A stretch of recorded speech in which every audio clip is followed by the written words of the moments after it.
يحاول: أتعلم ماذا فعلت؟ أنت الذي تعرف أفضل ما في كل شيء وتتمنى الخير للجميع، وأنت عرفت أن والد هذا الرجل أراده بشدة. كيف أخفيت هذا الأمر عنه؟ خليل أعطى تلك الرسالة لآدم. وهل تعلم أن آدم حاول قتل نفسه ليلة أمس؟ وينصدم فارس ويسألها: هل انتحر آدم؟ وتقول سارة: ألم يخبرك خليل؟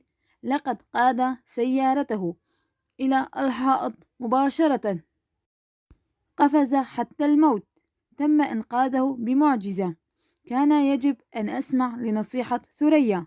ويقول فارس: عندما تهدئين ستفهمين الأمر، هذه ليست غلطتنا نحن. وتقول سارة: ماذا تقصد بنحن؟ هل ثريا كانت تعرف؟ وهل طلبت منك إخفاء الرسالة؟ ويحاول فارس التبرير، ولكن سارة تغادر الشركة. ثريا في المدرسة، وبعد انتهاء الطلاب من العزف تقول: أمير، سأخبرك شيئا. نحن نستعد لمسابقة صغيرة، إذا فزنا سيعطونا مكافأة. نحن نفكر بالتبرع للمرضى. هل تريد الانضمام إلينا؟ أعتقد أنك تكمل المجموعة بالعزف على الطبل. يتعصب أمير ويقول: لا أريد ذلك، لا تضغطي علي، لم أرد المجيء إلى هنا، جدتي أحضرتني بالقوة. وتحاول ثريا الشرح، ولكن أمير يرد: أنت تجبريني على ذلك، سيكون لديك طفل خاص بك، فقط اتركيني وشأني. وترد ثريا: طفلي لن يكون مختلفا عنك أبدا، لا يمكنك ترك الموسيقى. ويرد أمير بعصبية: أخبرتك أكثر من مرة، أنا لا أريد الموسيقى. ويخرج من المدرسة، وثريا تبكي وتذهب إليها ليلى وتحاول تهدئتها، وتشكرها ثريا على جهدها، وألا تضغط على أمير، وتعانقها ليلى. نايا تذهب إلى مكان عمل منال وتقول: انظري إلى رقبتي، وتكون جروح، وتقول: هذا عمل أخاك، لقد قلبت أخيك ضدي، لقد جاء لقتلي. وترد منال: أنا لم أخبره بشيء، أنت التي جعلته سلاحا ضدي. ترد نايا: حسنا، ذهبت وحصلت على تقرير عن الضرب، ولدي أيضا لقطات للهجمات. وترد منال: لقد قلت له الكثير من الكلمات لجعله يهاجمك. وتقول نايا: ماذا حصل؟ لقد تم إطلاق سراحه بشكل مشروط في وقت ما، وهو ثرثار جدا، يجب التباهي به أشياء لا تحدث، لديه ميول للقتل، بالكاد أنقذت حياتي منه، ولكن هناك كثير بين الغير أنقذوني، وأحدهم أخذ لقطات للهجوم. ونايا تعطي الفيديو لمنال لتراه وتقول: الآخرون يسقطون من جانبي حتى نتمكن من الشهادة في المحكمة، حتى تتمكني من المجيء معك. تقول نايا: لقد قلت توقفي، انتظري، فكري في الأمر. قلت: انسي ألم رقبتك، وبسبب أخته ستضاف إليه هذه الجريمة إلى جانب جرائمه السابقة، سيقومون برميه إلى الداخل، لن يخرج لسنوات. ظننت أن منال فكرت، قلت إنها ستأخذ أخيها ويذهبان من هنا. أعتقد أنه يجب عليك التفكير في الأمر، لأنني أكون رحيمة معك. وتغادر نايا وتقول لها منال: أنت شابة جميلة وثرية وذكية جدا، لكنك تفعلين كل شيء لتدمير حياة الناس من حولك بما فيهم نفسك، رغم عندك طفلة. أتمنى لو كنت أنا مشكلتك الوحيدة. أتمنى أن تكوني سعيدة عندما أرحل، لكن ليس هناك عالم لكي تكوني سعيدة. أنت مجرد شخص أناني ومدلل، لا تعرف سوى الأخذ. وترد نايا: عندما تغادرين سأرسل لك صورنا، نحن سعداء بدونك. يمكنك النظر إليها في بعض الأحيان إذا كنت تفكرين في حياة أخيك كما قلت لك. سأعطيك يومين لتفكري بالموضوع. خليل لا يزال زوجي، هل فهمت؟ وتغادر نايا. أما منال فتبكي.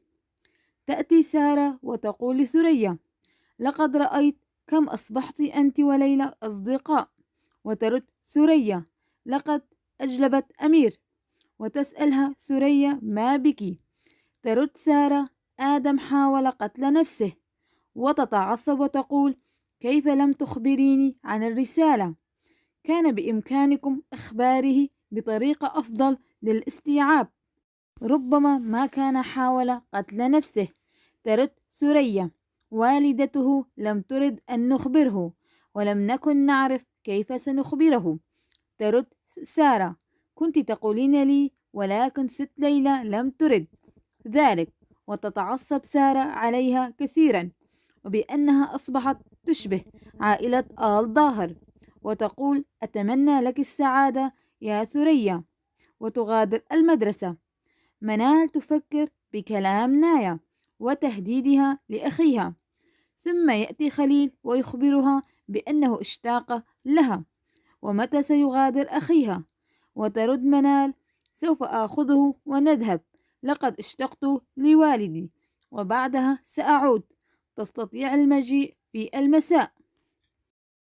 طلال وداليا في شهر العسل، ويحضر مفاجأة لداليا، شموع وورود، وتفرح داليا كثيرا. يصل فارس إلى القصر، وكذلك هادي وعبير، والجميع مجتمعين، ولكن خليل يغادر.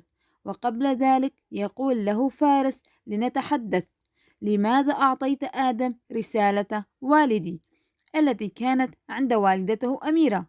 ويأتي جاد ويسأل عن الرسالة، فيقول خليل: والدي أراد أن يسجل آدم على اسمه، ولكن أميرة خطفته وسافرت.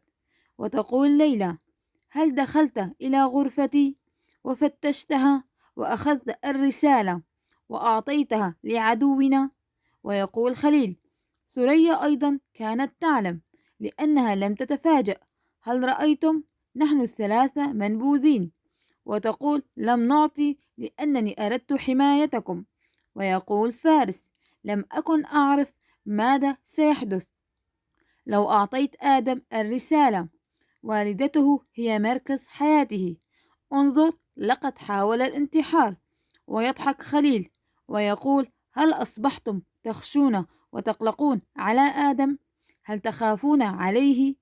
وتسأله ليلى: ماذا تفعل؟ هل تعهدت بإنهائنا؟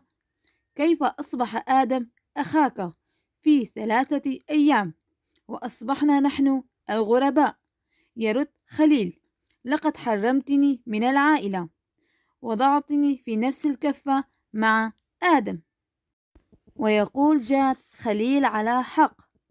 وتقول ليلى: اصمتوا. بغادر خليل وجاد. داليا وطلال يرقصون. داليا تقع في حوض السباحة، ويقع خاتمها في المسبح، ويرمي طلال بنفسه لجلب الخاتم، ولكن طلال يغرق في المسبح. ويأتون العمال الفندق وينقذون طلال. ويقول طلال لداليا: هذا خاتمك. ويحضنها طلال. خليل يذهب لمنزل منال، ويقول خليل لمنال: أنا بحاجتك. ويعانقها. آدم في المدرسة، ويطلب السماح من سارة وأن يبدأوا من جديد وألا تتخلى عنه أبدا، ويتعانقان. ثريا في غرفتها تبكي، ويأتي أمير ويسأل عن والده، وتقول ثريا: والدك في الأسفل. ثم يسألها أمير: لماذا تبكي؟ تقول ثريا: تشاجرت مع سارة، وبأنها أيضا تشتاق لوالديها. ثم يغادر أمير غرفة سارة. هادي بيودع عبير، وبيوقف أمام باب القصر، بيقول له فارس: ماذا تريد؟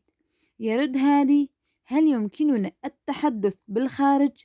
أريد أن أتحدث معك. ينظر إليه فارس بغضب شديد ويقول: أنت هادي، أنت أخي المفضل، هادي الذي ربيته على يدي، هادي الذي إذا تأذى أتأذى أنا معه. لو فعل شخص غريب ما فعلته لكنت دفنته في هذه الحديقة، لكنك هادي، أنت أخي، أنت هادي المفضل.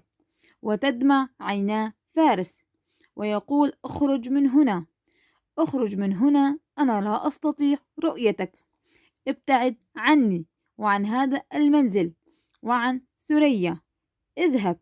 ثم يدخل فارس إلى الداخل ويغلق الباب في وجه هادي، ويبقى هادي صامتا ومصدوما وحزينا. ثريا تبكي في غرفتها. سار مع آدم في المدرسة وبين أحضانه وسعيدة جدا، وخليل بين أحضان منال. نايا في غرفتها وتنظر لابنتها. هادي لوحده جالس وحزين. فارس يتذكر طفولته مع هادي. ثريا تستيقظ تجد بوالين وتقول لفارس: هل أنت أجلبتهم؟ يقول: لا. تخرج ثريا إلى الشرفة وتقول إنه أمير وتفرح، وينظر أمير إليها ويضحك، وتركض ثريا إلى الأسفل سعيدة وتقف أمام أمير، وليلى وفارس ينظران إليهم من الشرفة. وتقول ثريا: بالوناتك جميلة. يرد أمير: شكرا. أبي يقول إنه لا يوجد حزن لا تستطيع البالونات تحمله، وأنت تحبين البالونات الحمراء. أنا معك، يمكنك التحدث معي إذا أردت، إذا كنت لازلت تريدين. هل يمكننا أن نصنع السلام معا؟ وتفرح ثريا وتقول نعم، وتحضن أمير وتكون سعيدة جدا. وليلى وفارس سعيدان ويتأثران وتدمع عيناهم. خليل يعقد اجتماع وصدمة فارس، ويقول خليل لفارس والجميع: سوف نطلق شركة طيران. إن أعجبك الفيديو لا تنسى الإعجاب والاشتراك في القناة.